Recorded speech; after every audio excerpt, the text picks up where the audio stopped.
Muy buenos días a todos. Gracias por estar aquí, por poder celebrar juntos nuestro inicio de Semana Santa, la Cuaresma, le llaman algunos, y poder como familia crecer, alabar juntos como familia de fe. Y gracias por estar aquí. Voy a pedirles, por favor, si pueden abrir sus Biblias en el libro de Zacarías. Si no sabes dónde está, puedes irte al puro centro de la Biblia entre testamentos.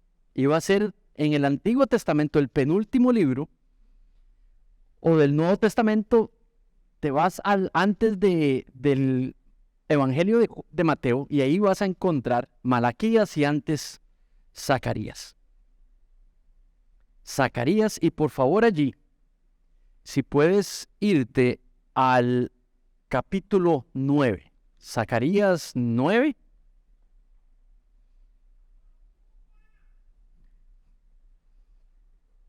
Y vamos a leer versículos 9 y 10. Zacarías 9, versículos 9 y 10.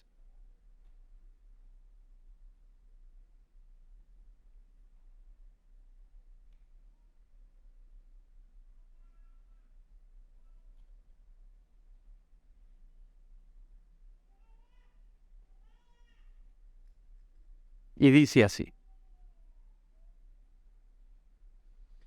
Regocíjate sobremanera, hija de Sión. Da voces de júbilo, hija de Israel.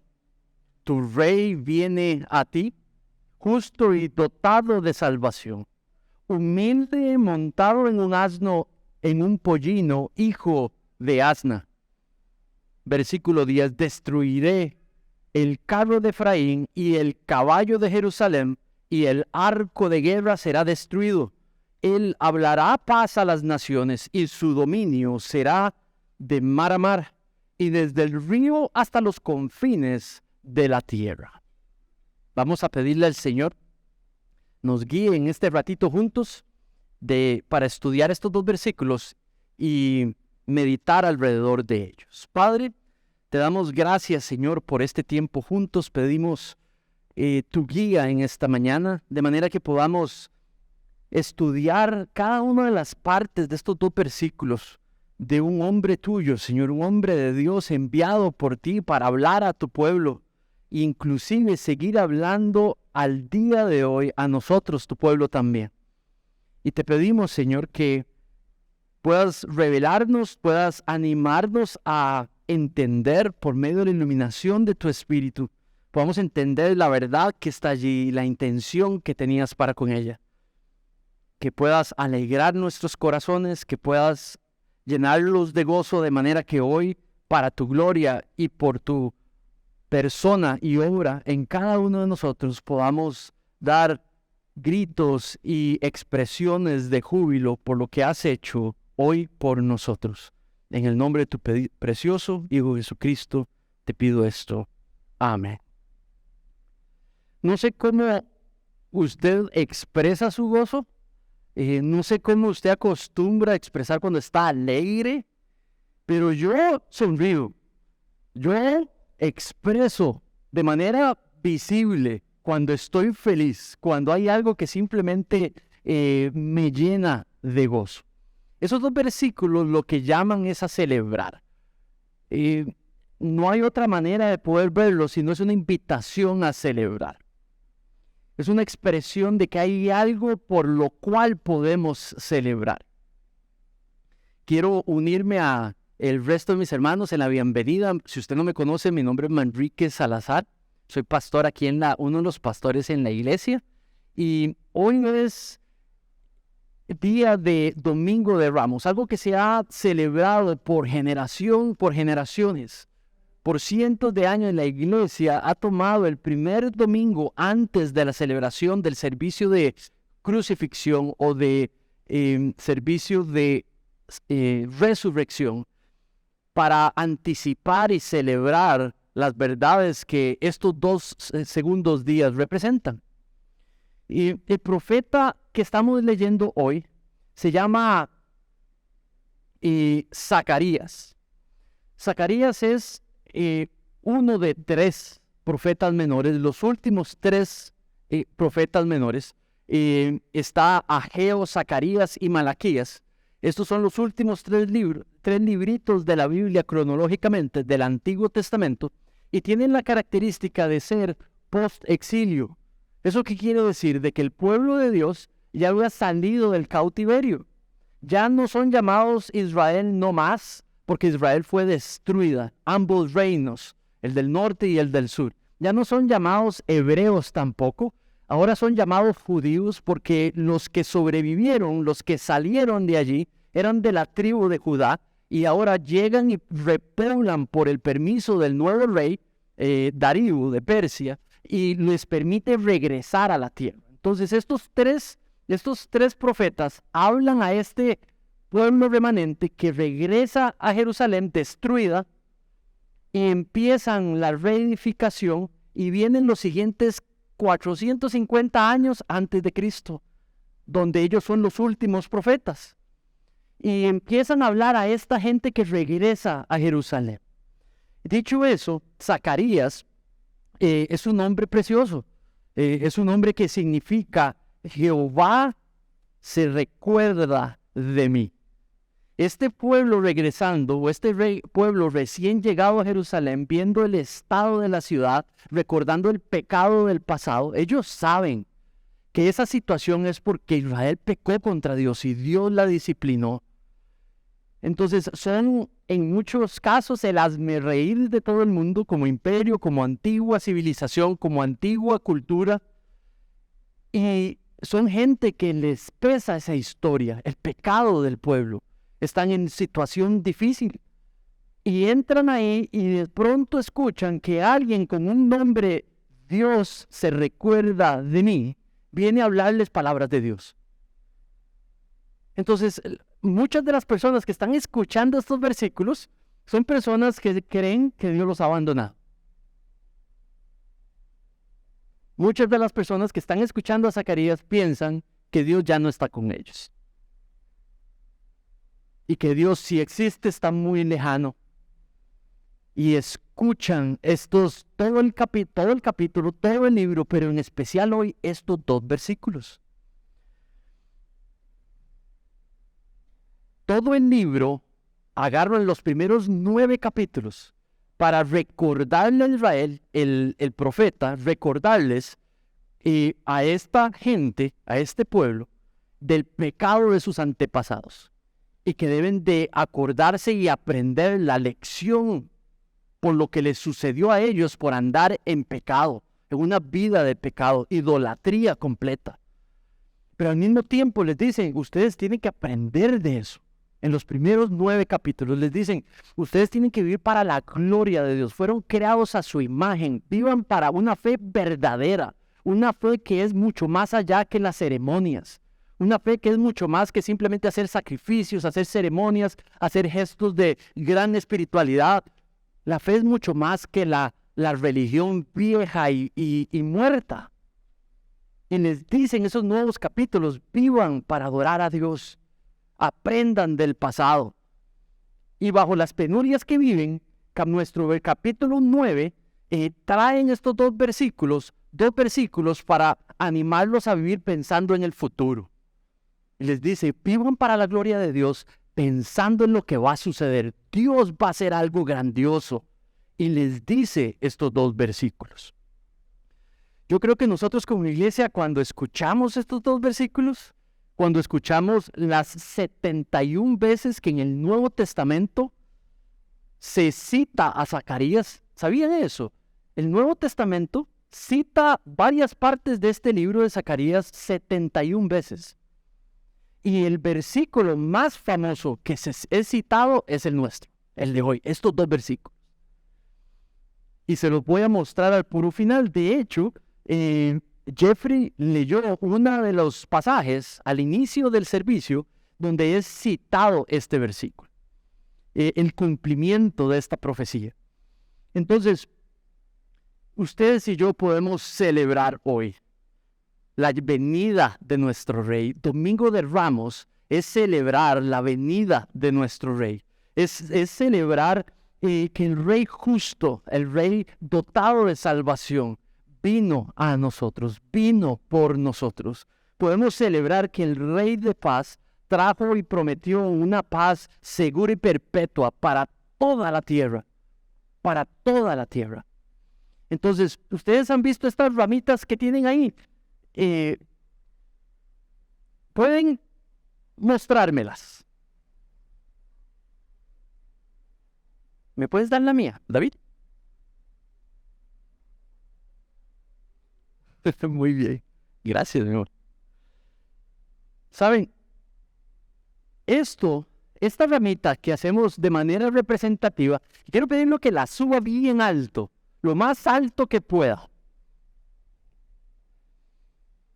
Esta era una expresión en los tiempos antiguos de expresión de aceptación y recepción. Era como decir bienvenido. Era como expresar de distintas maneras gloria a Dios. Era como felicitar, era como agradecer. Así lo expresaban cada una de las citas en la Biblia donde se expresa júbilo por una situación específica, ¿verdad? Lo han hecho por generaciones. La cultura hebrea estaba impregnado en ella, pero no solamente ellos, también las culturas alrededor.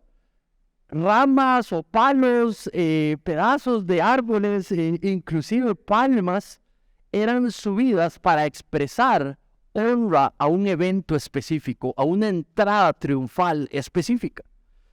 Entonces, lo que hacemos hoy es celebrar la llegada de nuestro Rey. Y realmente espero que tú puedas decir eso hoy, que Cristo es tu Rey.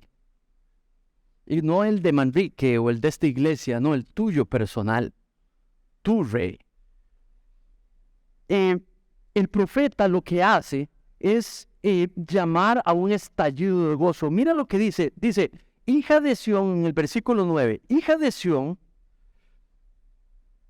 hija de Jerusalén. Esas dos palabras está hablando de la gente de Jerusalén, o la nación, el remanente, digamos, los que quedan de la nación de Israel. Y les dice, lo que les va a decir es que se gocen, pero basado en eso que va a suceder. Les dice, les comunican, digamos, que aquel que viene es alguien que los ve a ustedes como suyos. Mira el primer versículo, dice, el Rey viene a ti. Primero les dice, regocíjense de gran manera. Les dice, den voces a júbilo. Estas dos expresiones es literalmente, por ejemplo, la primera expresión, literalmente es, vamos a ver dónde lo tengo. Es como gritar de alegría. Es como un grito de alegría. Eso normalmente no lo hacemos. Pero literalmente son expresiones exuberantes, digamos, de gran gozo y de gran alegría. Y es justamente lo que les está demandando al pueblo de Israel, al remanente, a hacer por el evento futuro. Luego les dice, tu Rey viene a ti. Gózate, celebra, porque tu Rey viene a ti. Cuando dice tu Rey, esa palabra tú le está hablando a estas personas, está hablando un pronombre personal propio. De nuevo, es algo que es personalizado. Tu Rey viene a ti. Cuando dice el verbo viene a ti, es la iniciativa de Dios. Le está haciendo la promesa de la iniciativa de Dios de venir donde su pueblo, donde venir de los que Él considera suyos. Esa palabra, digamos, tu Rey, no necesariamente está representando pertenencia, sino que también está representando relación personal, relación íntima. Este es tu Rey. Ahora, la pregunta es, en su versículo, por su Rey, ¿qué tiene que ver con la iglesia? Porque esta es claramente una aseveración para el pueblo de Israel, o para los remanentes del pueblo de Israel. Zacarías es un profeta en la teocracia, es un profeta para el pueblo de Israel. ¿Cómo nosotros nos apropiamos, digamos, de esta idea al decir que también es nuestro Rey? ¿Verdad? Puedes ir conmigo al capítulo 2 de ese libro. Vete al capítulo 2 del libro. Y en el capítulo 2, en el versículo 10,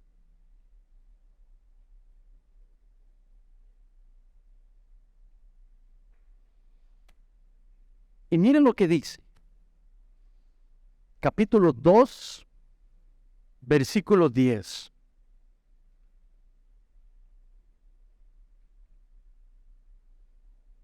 Y dice así: canta de júbilo y alégrate, oh hija de Sión, porque voy a venir y habitaré en medio de ti, declara el Señor. Versículo 11. Y muchas naciones se unirán al Señor aquel día, y éstas serán mi pueblo. Allí está hablando de los gentiles. No está hablando solamente de que ese tiempo en la llegada del Mesías, no solamente va a venir y ellos van a poder ser su pueblo y Él va a ser su Dios y Él va a habitar en medio de ellos. Te está diciendo, pero también naciones completas, de las gentes de las naciones, de todas las naciones, se van en ese día a unir a ustedes para experimentar esa presencia. Y allí está hablando de nosotros, los gentiles, los no de descendencia israelita, genéticamente hablando. Entonces, pues nosotros al poder leer este versículo, podemos clamar que este rey de ellos es nuestro rey también. Nosotros vivimos en el tiempo cuando el rey ya vino en su primera vez. Y estamos, como decía don Dani, esperando su regreso triunfal para reinar en la tierra. Cuando este versículo expresa esto, hay un señor que se llama bastante reconocido, Isaac Watts, que al leer esta idea dice lo siguiente: gozo sea en la tierra. El Señor ha venido, permitan a la tierra recibir a su rey. Mira esa frase, su manera de explicar esta realidad. Te la voy a describir por partes. Dice, gozo en la tierra. Si tenemos idea de la magnitud de ese evento futuro que ya se logró, si podemos expresar que Cristo es nuestro Rey, dice que gozo debe haber en la tierra, en aquellos que lo proclaman como su Rey. Y la segunda frase de él, cuando dice, el Señor ha venido, las implicaciones, es el entendimiento, es el gozo por el entendimiento de qué significó esa venida. ¿Qué hizo? ¿Qué obra hizo por nosotros con esa venida? Por último dice, permitan, y eso me llama la atención, permitan a la tierra recibir a su Rey. Cuando hablamos de la celebración de la venida de su Hijo y de la entrega de su vida voluntariamente por el perdón de nuestros pecados, estamos hablando de una acción de entenderla, de recibirla o rechazarla, de apropiarnos de ella y de ser cambiados por esa realidad. Y de ahí es donde debe de amanecer el gozo. Y cuando dice permitan, no solamente está hablando a nivel, esta celebración no está hablando solamente a nivel personal, pero ¿por qué no en las iglesias? Las iglesias unidas, celebrando con gozo, exclamando a grito para que el mundo escuche, un grito de gozo, porque ha experimentado la llegada del Salvador. ¿Tiene sentido? Y la pregunta es si nos gozamos como Dios quiere que nos gocemos en esa verdad. Si es realmente lo que trae gozo a nuestras vidas. Y me pregunto, ¿verdad? ¿Qué es lo que verdaderamente trae gozo a mi vida, a la de Manrique Salazar? Para este pueblo, Zacarías les está diciendo, gócense en este evento futuro, gócense en esta realidad. La iglesia hoy ha experimentado, si es parte de la iglesia, ha experimentado el regalo de salvación. Y se goza y se debe de gozar y encuentra su identidad en ese regalo de salvación.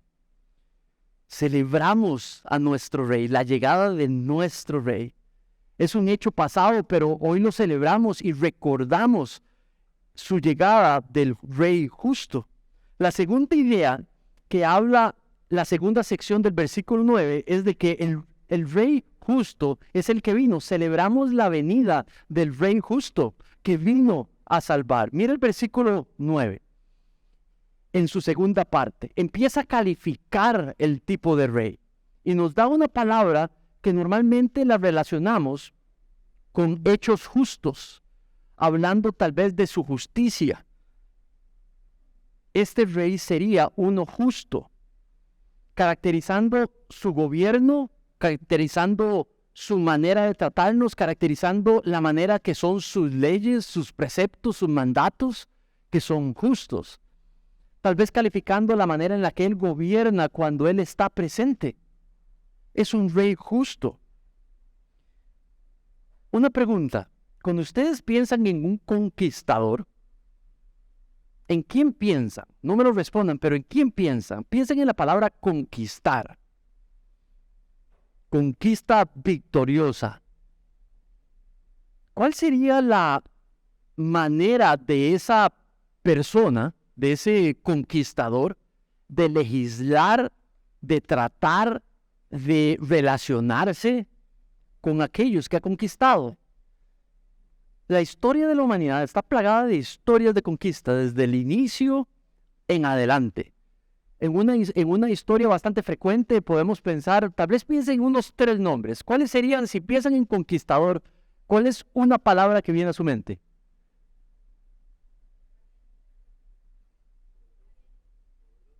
No, me refiero a nombres. Ok, los españoles. Pero piensen en uno. Hernán Cortés. Ahora, ¿quién más? Otros grupos, otras épocas. Alejandro el Grande. Alejandro el Grande es descrito en los versículos 1 al 8, es profetizado en los versículos 1 al 8 de nuestro capítulo. Si lo lees, está describiendo lo que sucede con la venida y lo que sucede con este conquistador. Otro, necesito un tercero. Alguien tal vez más moderno. No. Napoleón. ¿Ok? Entonces, conquistando Europa completa y la manera de conquistar. Y la pregunta es, piensen en estos 3. Han dicho conquistadores españoles, han dicho Alejandro el Grande, han dicho Napoleón. Y piensen en justicia. ¿Verdad? Eran despóticos, arrogantes, eran más bien típicos, digamos, famosos por esa opulencia, arrogancia en la manera de ejercerse.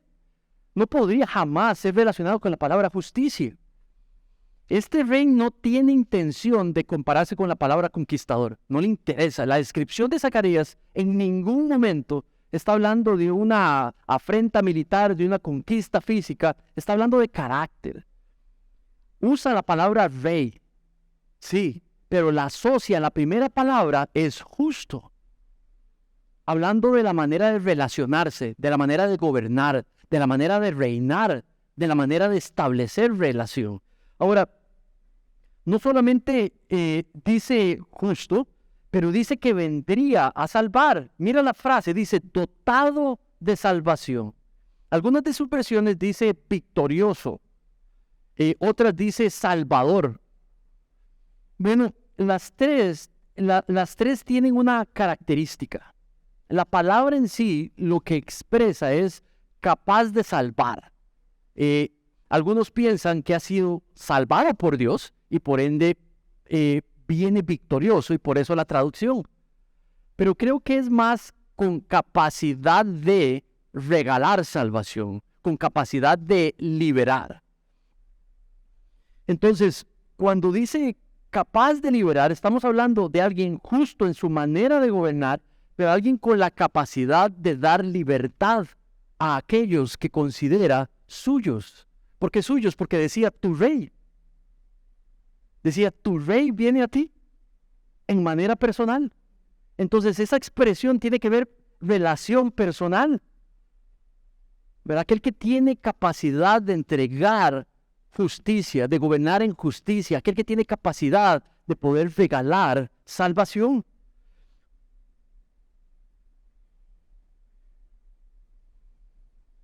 sería un rey humilde y gentil. Mira cómo lo describe.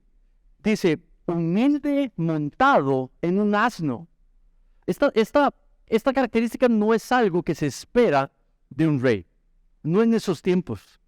No se espera pensar en un rey y que sea humilde y gentil. Mucho menos se espera que esté sentado en ¿qué? Que venga sentado en un burrito o en un asno. Ahora, en estas tierras a las cuales es como el Oriente cercano, es lo que se llama el antiguo Oriente cercano.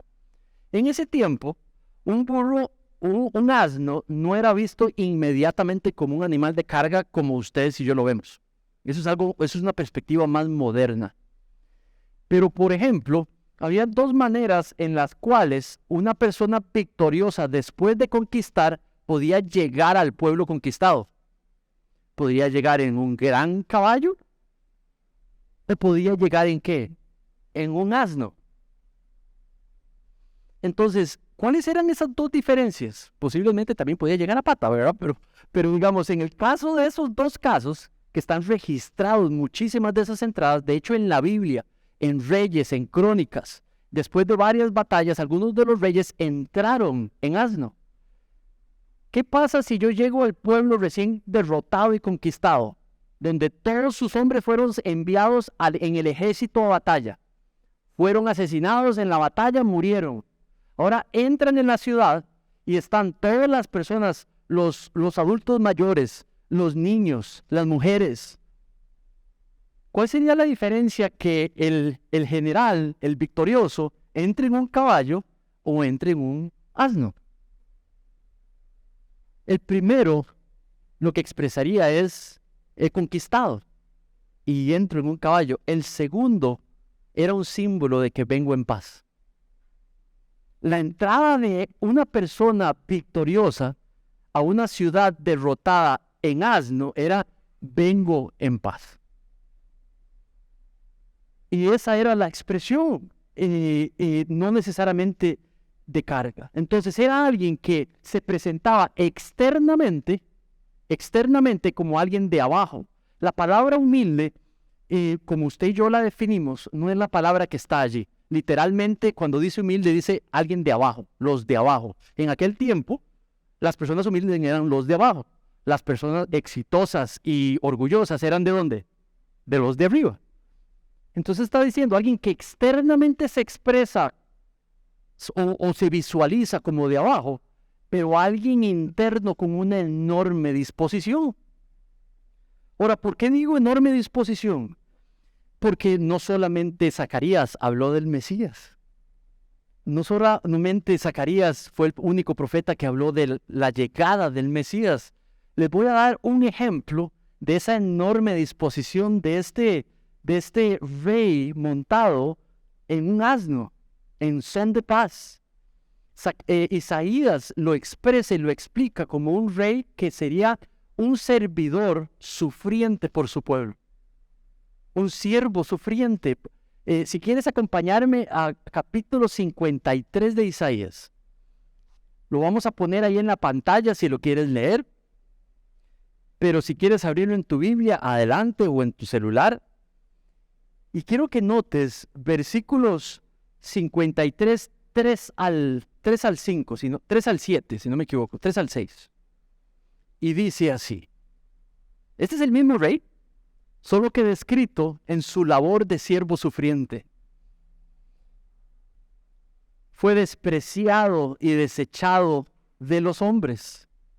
Eso quiere decir de que externamente fue considerado como alguien de abajo. ¿Lo ves? Si fue desechado, si fue menospreciado, si fue humillado, si experimentó aflicción, es porque lo consideraron, porque externamente, visiblemente, era como alguien de abajo. Ahora mira donde describe la grandeza de su disposición interna. Y dice, varón de dolores y experimentado en aflicción. Y como uno de quien los hombres esconden el rostro, alguien de abajo, fue despreciado y no lo estimamos. Ciertamente, Él llevó nuestras enfermedades y cargó con nuestros dolores. Con todo, nosotros lo tuvimos por azotado, por herido de Dios y afligido. Pero Él fue herido por nuestras transgresiones, molido por nuestras iniquidades. El castigo por nuestra paz cayó sobre Él, y por sus heridas hemos sido sanados. Versículo 6. Todos nosotros nos descarriamos como ovejas, nos apartamos cada cual por su camino, pero el Señor hizo que cayera sobre Él la iniquidad de todos nosotros. De abajo a los ojos de la gente de manera externa, humilde de manera externa, con una disposición que solo podría tener Dios. Ese era el príncipe de paz montado en un asno que venía a traer paz, a traer paz. Y esto es lo que celebramos. Recuérdalo, celebramos a nuestro rey, el rey justo, el rey que vino a salvar, el rey que desarmaría la tierra, el príncipe de paz. Ahora, también Zacarías dice que este rey desarmaría al mundo. Ahora, cuando digo desarmar, me estoy refiriendo a quitarle las armas al mundo. Mira el versículo 10. Ahora ya no está hablando, versículo 10, de su primera venida. Ahora está hablando de la segunda venida de este rey. Este rey vendría 2 veces. Versículo 9 habla de su primera venida, el siervo sufriendo, el rey justo. Versículo 10 está hablando de su segunda venida. Dice el versículo, la iglesia existe entre estos 2 versículos, entre estas 2 venidas. El profeta no habla nada sobre la iglesia, pero el profeta está hablando de que Dios le está revelando y por ende comunicando a esta gente y dejando registrado de que también vendría una segunda vez. Ahora, no lo dice literalmente. ¿Y cómo lo interpreto? Mira el versículo. Dice, destruiré de Efraín, el carro de Efraín y el caballo de Jerusalén. Efraín es un nombre para el reino del norte.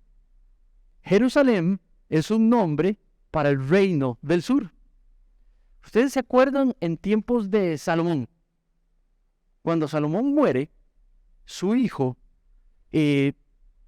realmente hace bastantes cosas malas y se para por su explotación del pueblo, los trata tan mal, el hijo de Salomón, que lo que sucede es que se divide la nación.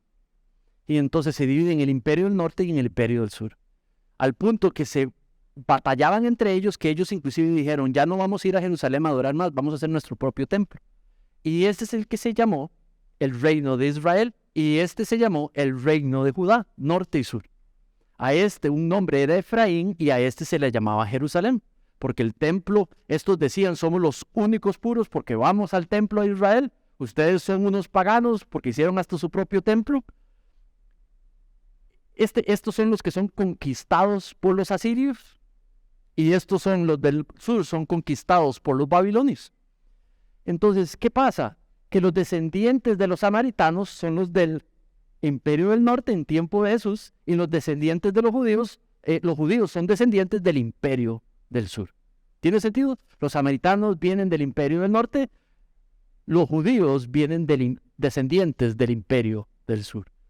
Entonces, cuando está diciendo allí, destruiré el carro de Efraín y destruiré el caballo de Jerusalén, ya son 2 naciones que no existen. Dios las destruyó. No existen. Entonces, está hablando de un tiempo en que van a quitarle las herramientas de guerra.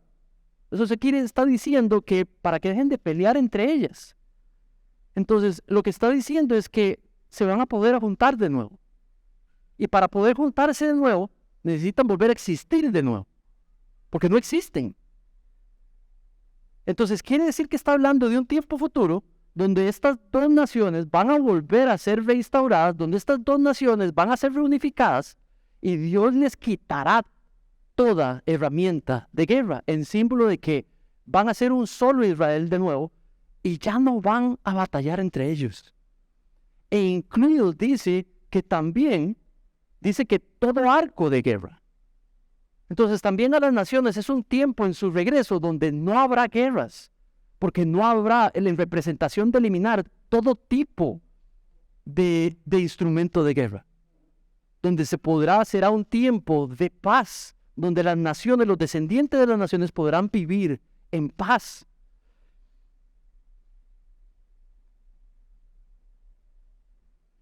Si vas a Zacarías, el capítulo 8:13, dice, y sucederá de como fueron maldición entre las naciones, casa de Judá y casa de Israel, así los salvaré, para que ahora sean de bendición. No teman, mas sean fuertes en sus manos. Esto de lo que les estoy explicando está en Ezequiel 37, 15 al 28, y es una profecía de los tiempos de la segunda venida y de la reunificación de Israel y de la exaltación de Israel, y donde Israel viviría para la gloria de Dios. Ahora, por último, nuestra frase dice que el rey que traería un reino de paz. Mira el versículo 10 en la última parte. Está diciendo que en su segunda venida, dice, Él hablará paz a las naciones, y su dominio será de mar a mar, y desde el río hasta los confines de la tierra. Está hablando a los ciudadanos de un reino futuro, de un regreso de Cristo seguro, y dice que reinará, pero dice que le hablará paz a las naciones.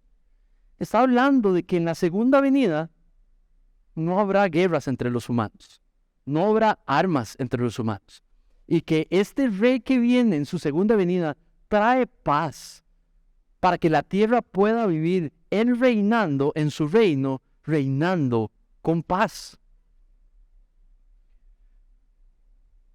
Muy bien, dicho esto, hemos visto que está hablando de un rey del cual usted y yo nos podemos apropiar. Es el Rey Jesucristo, que vino, el Rey justo, el príncipe de paz, a traer paz a la tierra, y que eso se ejecutará en un futuro de manera completa, donde el mundo podrá experimentar paz. No un mundo como lo conocemos hoy o como lo vemos hoy, no, cuando Cristo regrese. Como les conté al inicio, este es un versículo que en el Nuevo Testamento es llamado y usado por varios de los evangelios, de los autores de los evangelios. Entonces, hace muchísimos años, 2023 años, Dios cumplió su palabra. Dios cumplió su palabra a través de Zacarías. Y este rey vino. Mira Mateo 21, 1 al 7. Y mira cómo cumplió al pie de la letra Dios su palabra. Mateo 21, 1 al 7. Cuando se acercaron a Jerusalén y llegaron a Betfagé, junto al monte de los olivos, Jesús entonces envió a 2 de sus discípulos diciendo, vayan a la aldea que está frente a ustedes y enseguida encontrarán un asna atada y un pollino con ella. Desátenla y tráiganlos a mí. Y si alguien les dice algo, digan, el Señor los necesita, y enseguida los enviará. Esto sucedió para que se cumpliera lo que fue dicho por medio del profeta cuando dijo, digan a la hija de Sión, mira, tu rey humilde y montado en un asna y en un pollino, hijo de bestia de carga. Entonces fueron los discípulos e hicieron tal como Jesús les había mandado.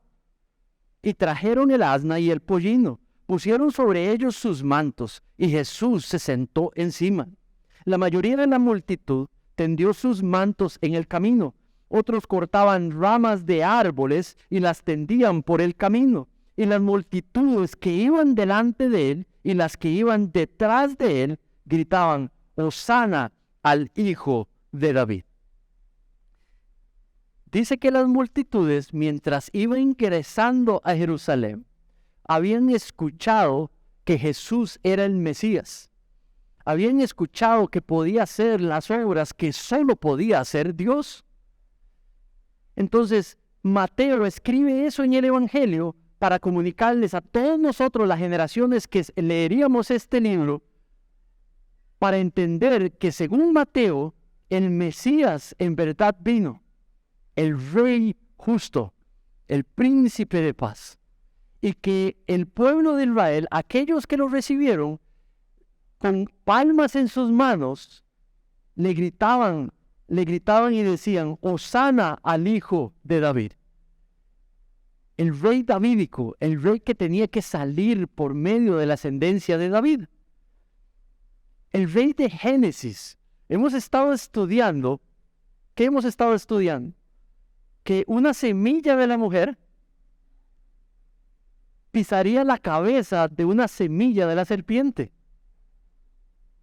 Capítulo 49 de Génesis, que vamos a estudiar en algún momento en unas semanas, promete que un descendiente de uno de los hijos de Jacob, Judá, tendría atado un asno, un pollino, atado a su vid de uvas. Y ahí Jacob lo que está hablando es de el descendiente de la mujer, un descendiente de Judá, de la tribu de Judá, que eran justamente de donde venían los judíos, que eran justamente de donde venía Jesús. La Biblia es completamente consistente en que Dios había hecho una promesa de bendición, una promesa por medio del cual de este siervo sufriente echaría para atrás los efectos del pecado en las vidas que Dios creó a su imagen, para que pudieran vivir en una relación íntima con Dios, siendo suyos, perteneciéndoles en una relación de rey sobre nuestras vidas, pero un rey que trata y se relaciona de una manera íntima, justa y amorosa. Y ese es el rey que Mateo le lee a todos los lectores, que la gente los llamó el rey davídico, el rey de David, el Hijo de Dios. Y decían, Hosana, Hosana, la salvación ha venido a nosotros. Y eso, mis hermanos, es lo que celebra la iglesia hoy, que nuestro rey vino y que Dios cumplió su promesa de bendición. En la Biblia y en la historia de la humanidad, dígame una sola persona, históricamente hablando, en su conocimiento de la historia, limitado o no, que pudiera encajar con versículos, Zacarías, versículo 9 al 10. Un solo ser humano. Una persona famosa y fuerte, un rey. Una sola persona que encajara en esa descripción. En la descripción de Isaías. En la descripción de Mateo. Nadie. Solamente Jesús de Nazaret. Solamente nuestro Señor Jesucristo. Marcos 10:45, otro testigo, dice lo siguiente: porque ni aun el Hijo del Hombre vino para ser servido, sino para servir y para dar su vida en rescate de muchos. Alguien justo, sin violencia, sin engaño, nadie orgulloso, en caballo de batalla, nadie con su pompa y su gran como Napoleón o como Alejandro el Grande. Alguien que externamente lucía humilde, pero con una disposición de entregarse por amor del tamaño del universo. Lo que celebramos está nuestro Rey Jesucristo. Si tú crees en Cristo, si tú lo crees tu Rey, quiero pedirte que levantes tu ramita junto conmigo y que podamos como iglesia, con júbilo y con gozo, decir gloria al Rey Jesucristo. Gloria al Rey Jesucristo. Alabado sea Dios. Amén. Vamos a orar. Padre, en esta semana que empezamos hoy, nuestro Domingo de Ramos, Solamente podemos pensar tu intención para que hoy, 2023, hombres y mujeres, niños y niñas de este siglo pudiésemos leer estos versículos hoy. Y la razón, Padre, es que nos pudiéramos gozar, que nos pudiéramos dedicar a exaltarte, dedicar a glorificarte, a cantarte, a darte honra, a darte gloria, a darte alabanza, a agradecerte. Porque a pesar de cómo somos, Señor, nos consideraste tuyos. Y a pesar de cómo seguimos siendo hoy, Padre, nos consideras tu amado pueblo, tus hijos y hijas amadas. Padre, si hoy aquí alguien siente, Señor, que estás lejano, si alguien te percibe como alguien que has olvidado, Señor, que hoy puedas hablar a su corazón y declararle con convicción que es todo lo contrario, que en Cristo Jesús y en el envío de tu Hijo y su muerte y su resurrección ha sido la mayor expresión de amor que has podido tener por Él y por ella. Y que hoy, Señor, si no se ha apropiado de ese regalo de tu gracia y de tu amor, yo te pido, Señor, que puedas moverle en fe, Señor, a hablar contigo y a declarar un deseo de vivir esa convicción y esa fe, y a declarar a tu Hijo Jesucristo como su Salvador, y a entregar su vida para que hagas con ella, Señor, lo que te place y te trae gloria. Señor, para el resto de nosotros que hemos declarado a tu Hijo Jesús, nuestro Rey y nuestro Salvador, Señor, que hoy podamos gozarnos y empezar una semana de celebración. Te pido que puedas animar a cada persona aquí presente a tomar un tiempo lunes, martes, miércoles, hasta el próximo domingo, donde con su familia puedan leer, puedan meditar, puedan celebrar, puedan ejercitar adoración familiar alrededor de las grandes verdades que celebra la iglesia hoy. Padre, que nuestra fe nos lleve a estas devociones, Padre, de manera sincera y de manera genuina. Te damos gracias por tu vida. Te damos gracias por tu vida en nosotros. Te damos gracias por esta vida plena y en abundancia, esta vida nueva, esta esperanza viva que en Cristo, Señor, celebramos.